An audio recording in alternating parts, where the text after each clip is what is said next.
So we are starting with part 2 of larynx.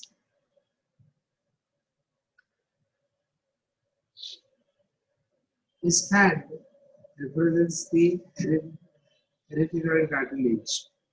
Arytenoid cartilage is a pyramidal shaped cartilage which has got an apex and a base. The base has got two processes, vocal process and muscular process. The thumb represents the apex of arytenoid cartilage. The index finger pointing anteriorly is pointing towards the thyroid cartilage. That is called the vocal process. The middle finger, which is going laterally, is the muscular process. So this right hand represents the left arytenoid cartilage because the middle finger is pointing laterally. When there are two muscles attached to the muscular process, the posterior cricoarytenoid from behind and lateral cricoarytenoid from front. So the posterior cricoarytenoid contracts. The axis of movement is along the vertical axis through the thumb. So the middle finger is pulled behind, index finger is turned laterally. When the lateral cricoarytenoid contracts from front, it restores the middle finger again pointing laterally and the index finger going within. So the posterior cricoarytenoid enlarges the opening of the glottis, the riva glottis. That is why it's an abductor of the vocal cord. The lateral cricoarytenoid is an adductor. We also said that posterior cricoarytenoid also has got another component. This causes sliding of the arytenoid cartilage laterally, that is towards the middle finger side. So the index finger is also sliding laterally. If they occur on both the sides, the riva glottis opens. This opening will be now triangular shaped. The antagonist for the sliding movement is transverse arytenoid, which brings the two arytenoid processes close to each other. So here we see riva glottis, we said, is a space between the vocal cords. The anterior 3/5 of the vocal cord is membranous, it's the elastic membrane. The posterior 2/5 is the cartilaginous process, the vocal process of arytenoid. In figure B, first part, you will see that the arytenoid is rotating laterally, so the vocal process is turned laterally. The opening of riva glottis becomes diamond shaped. In the figure B, second part, we see that the arytenoids have slid away from each other, making the riva glottis open as a triangular opening. So, depending on the two components of posterior cricoarytenoid, either the opening will become diamond shaped or it will become triangular shaped. It is said that in humans, it is more often becoming triangular in shape. When the transverse arytenoid contracts and the lateral cricoarytenoid contracts, the vocal cords adduct. If they fully contract, they close the glottis. When they nearly close the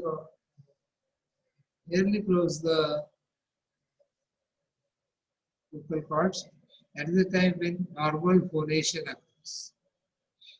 In the D figure, what you can see is that the anterior part of the vocal cord is elongated, the posterior part is slackened, giving rise to a large space between the muscular arytenoid processes, the minimal process to the vocal process. This is the position when the person is whispering.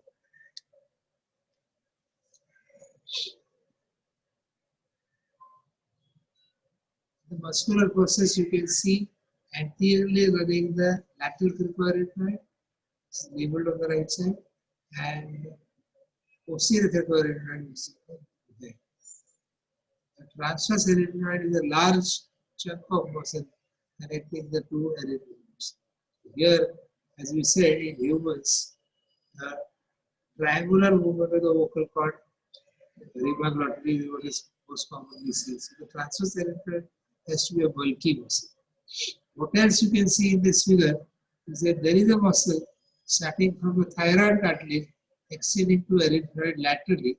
This is the thyroerythroid muscle. This muscle contracts. The erythroid and thyroid are close to each other. So the vocal cords become slack.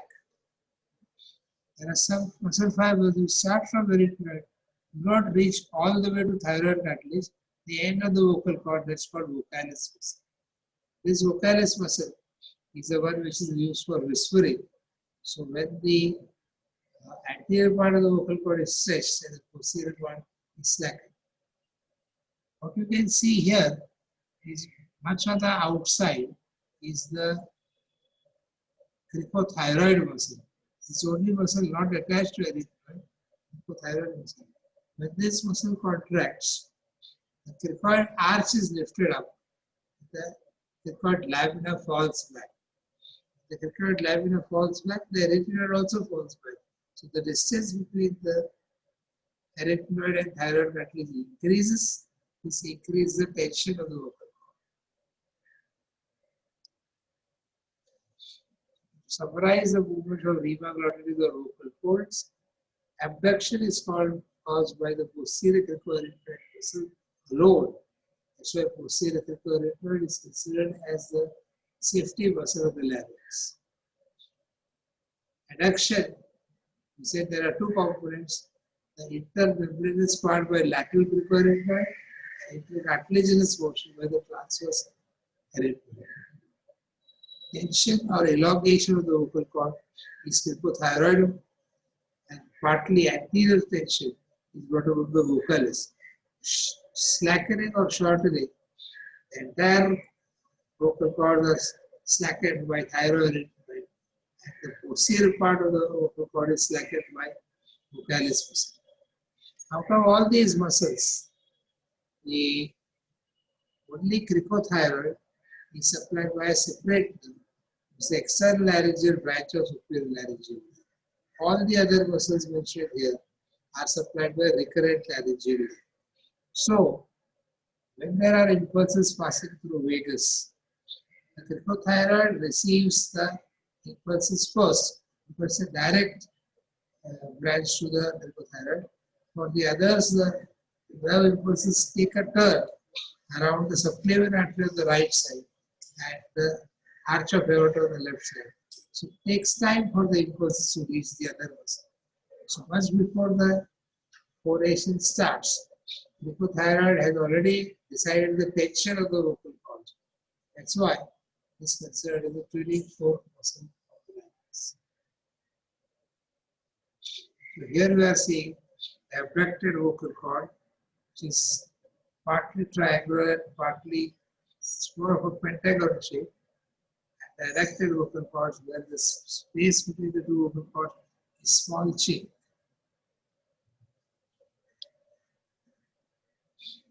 You already said that when the cricothyroid contracts as in figure A, the arch of cricoid is lifted up, lamina of cricoid falls back, and the erythroid also falls back.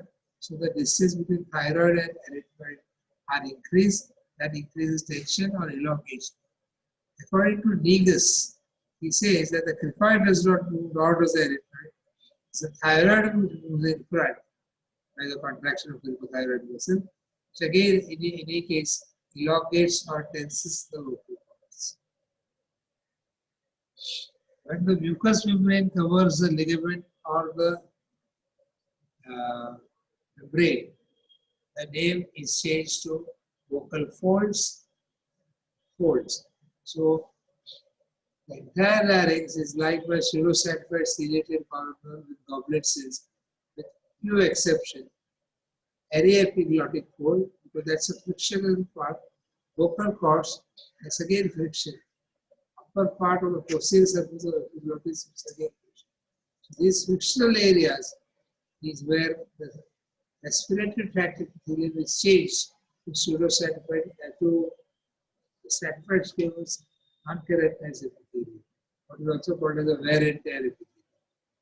There are taste buds which will be observed on any epiglottic fold on the oral surface of epiglottis and the vestibular folds. The blood supply of the larynx, including the veins and the lymphatics, show vocal cords as a watershed line. Above the vocal cords or folds, the superior laryngeal artery, branch of superior thyroid artery supply. Below that is the inferior laryngeal artery, branch of inferior thyroid. Lima glottis has got dual blood supply. There are corresponding veins, lymphatics, supraglottic portion above the vocal folds is prelaryngeal and jugulodigastric folds. Below the vocal folds is pre and paratracheal lymph nodes.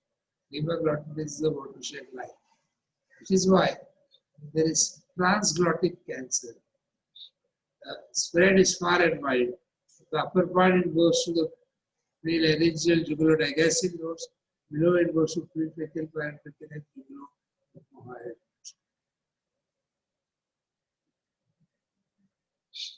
Nerve supply, again the sensory supply follows a watershed line. Above vocal folds, internal laryngeal branch of superior laryngeal branch of vagus. Below vocal folds, recurrent laryngeal branch of vagus. The motor supply, we have already said, all the intrinsic muscles of the larynx are supplied by recurrent laryngeal, except for thyroid, which is supplied by external laryngeal branch of superior laryngeal. Motor units for the intrinsic muscles are small. One axon supplies a few muscles.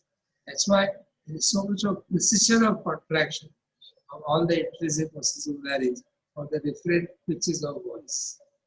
Secretomotor supply of the infraglottic portion is by the recurrent laryngeal, supraglottic portion is by the.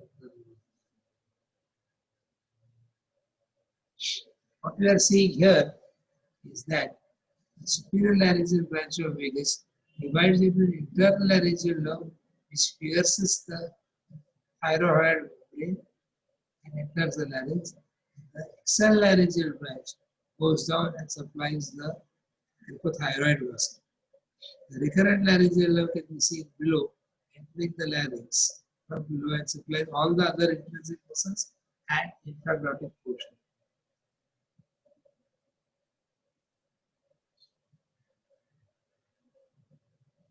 Phonation has got four components. One is expired air by the expiratory muscles, which decides the loudness or amplitude of sound.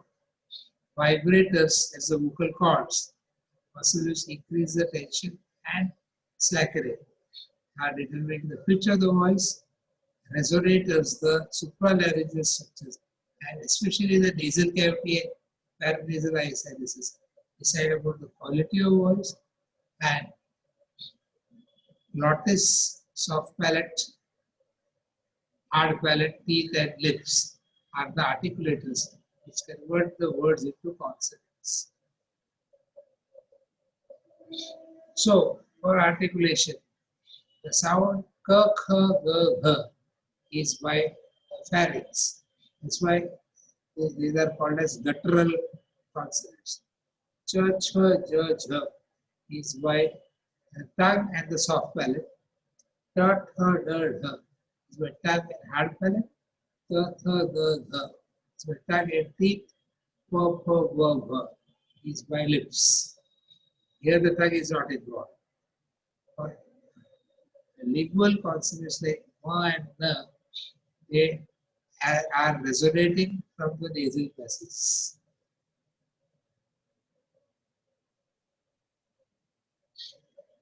To inspect the interior of larynx, there are two processes. One is called as indirect laryngoscope. Here there is a mirror at the end of the rod, which is placed in the oropharynx. Then you can see the vocal cords very clearly. And another method is direct laryngoscope. Here there is a self-illuminating laryngoscope tube. This is what is used when you are doing endotracheal intubation during anesthesia. You can actually directly visualize the larynx with this particular instrument.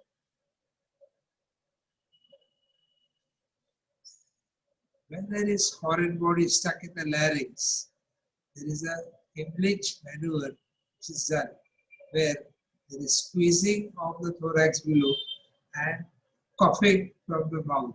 This tends to dislodge the foreign body, relieving laryngeal obstruction.